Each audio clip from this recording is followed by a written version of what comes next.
We wanted to get a local perspective, so Pat Kennedy is a registered professional engineer in the state of Colorado. He graduated from the University of Colorado at Denver in 1982 with a Bachelor of Science in Civil Engineering.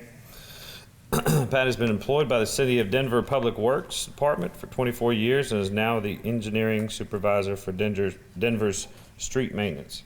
Duties include leading the work group responsible for asset management of streets and ancillary hardscape assets and for development of the annual pavement maintenance programs. Pat is the past chairman of the steering committee for the Metropolitan Government Pavement Engineers Council, past chairman of the steering committee for Rocky Mountain West Pavement Preservation Partnership, and a member of APWA Transportation Subcommittee on Winter Maintenance. That's a long resume. Pat, I'll turn it over to you. Yeah. I think one of the speakers yesterday said he was embarrassed by that. I kind of am too. It just means I've been around a while. And again, we just heard, we're each focusing a little bit on some specific aspect of the MAP 21 and how it's going to affect the agencies going into the future. I'm just going to tackle a couple. No graphs in mind, so you don't have to worry about, I don't want to have to explain a graph at 9 in the morning after a party. So I'm going to talk about performance measures, asset management, how we're going to do our plan. This is out of the federal highways. Well, I'm not going to read this, and I don't expect you to read this, but it's the performance measures that we're supposed to look at, covering all aspects, not just the condition, but a lot of other things that go into it. In Denver, we have a sound asset management plan, and it's not something we have a document that's posted on the website. But Steve was talking about, do cities need asset management plans or agencies? Boy, you better have one, because I don't know how we could do it without having a plan in place to help guide us on how we're going to maintain our assets. But the things we have to look at now with the MAP 21 go far beyond just, we do a condition-based asset management plan in Denver, but there's a lot more things that are factoring into the performance measures, dealing with freight. And, I know what neighbors are industrial neighborhoods, but how I'm factoring freight movement into our plan, those are things that are going to be challenges for us going into the future. And one of the things that I've noticed in talking to the states and everything, most state DOTs, the majority of the network is NHS. Whereas in Denver, we've got 56, or actually about 6,000 lane miles that we maintain. Well, only a couple hundred lane miles are non-highway NHS streets that are going to be part of the MAP 21 guidelines. So it's, as we're developing our plans and adjusting to the rules that come out of MAP 21, it's how are we going to apply those to a small fraction of our network. And how are we going to do our analysis on that? The other thing that we're looking at is, from the asset management, is it's a risk-based analysis that we have to do on our streets. We do a condition-based analysis, but what is a risk-based analysis? Is it part of your, is it the risk of failure of the infrastructure? Are your streets going to deteriorate to a level that they're no longer you can no longer maintain them? Or is it a risk to the budget? There's always budgetary risk. You don't know what's going to happen next year. There could be some, another oil spill in the Gulf that rises oil prices. Or there's so many risks out there to the budget that we're not aware of until that next year starts. It's October right now.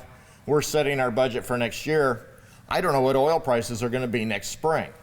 So there's budgetary risk. How does that factor into our decisions? And there's also the public risk.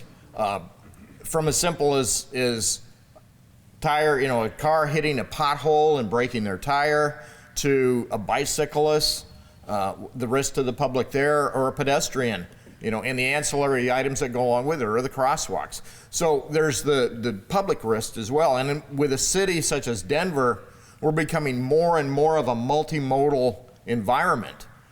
Increased bicycle lanes, increased pedestrian modes of travel around the city and such. So there's a true public risk, but that public risk is changing as there's a switch in the methods of travel around the city. And how do we factor that public risk into it? So I've got 3 levels of risk that I'm not sure how we're going to sort these through. And I don't want to sound like we're naysayers or anything. We'll figure it out. But these are the decisions we're going to have to come up with as the rules are implemented. And we're on the one thing nice about the locals is we get to watch the states fight through all this first and sort it all out, because the cities come in after that. We get to watch the states do it first, hopefully have a little bit of input on it. But at least we get to see some of the hurdles that they have to cross first before we have to cross those same hurdles, and maybe we don't have to reinvent the wheel when it's our turn. And previous speaker, he talked about data collection. We're looking at that as well. How are we going to do that? We have a method for collecting data. We do it periodically. It's not a fixed schedule. We do it as we finish collecting data on one asset, maybe curbs, maybe the pedestrian ramps, whatever. Then we roll into the next one. We have alleys. So we roll from asset to asset on our data collection. But is that going to have to change? Can we get by with doing data collection on a 5-year cycle? Or for these limited number of NHS streets within the city, are we going to have to collect data on a more frequent time frame? It'd be good to have that data, but that, again, that puts another challenge onto us budgetarily and resources-wise. The other one is IRI. The feds are relying heavily on IRI, which is good. I mean, but in an urban setting, we found IRI is a very difficult measure to quantify. A state highway project may be shooting for IRIs that are below 80 or something in that range inches per mile. We're lucky in an urban setting if we have anything that's under 200 inches per mile, because there's so many influences that are beyond the pavement. Cross crowns, irregular curbs and gutters, manholes, water valves, all sorts of impertinences out there that affect IRI. So are we going to be behind the 8 ball in providing data that shows unacceptable level of IRI, when in reality for a low-speed arterial street, that might be perfectly fine, or it's beyond what a contractor or what is us as city pavement staff can provide because of things that are beyond our control. So we have concerns about that. Again, we'll figure it out, but it's things that we got to sort out over time as we see the final rules. And then lastly is the analysis. How are we going to analyze this data? We have our methods that work very well for us for establishing our long-term programs for maintaining local streets and the arterials and collectors right now. But are we going to have to change our analysis? And if we do change our analysis, is it something that we apply to the entire network, or do we run one set of analysis on the NHS streets and another set of analysis on the rest of the network? It's easy to set trigger points. It's easy to set, the other criteria are targets and all that.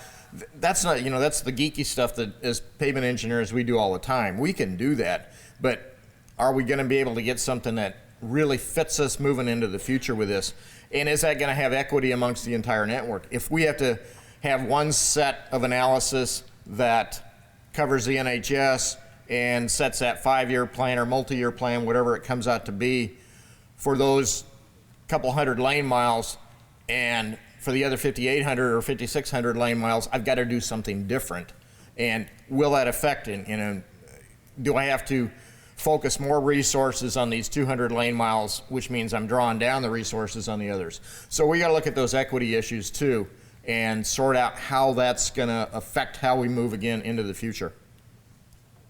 So that's my spiel. Now we can move on to the next one, and then we'll go with the questions.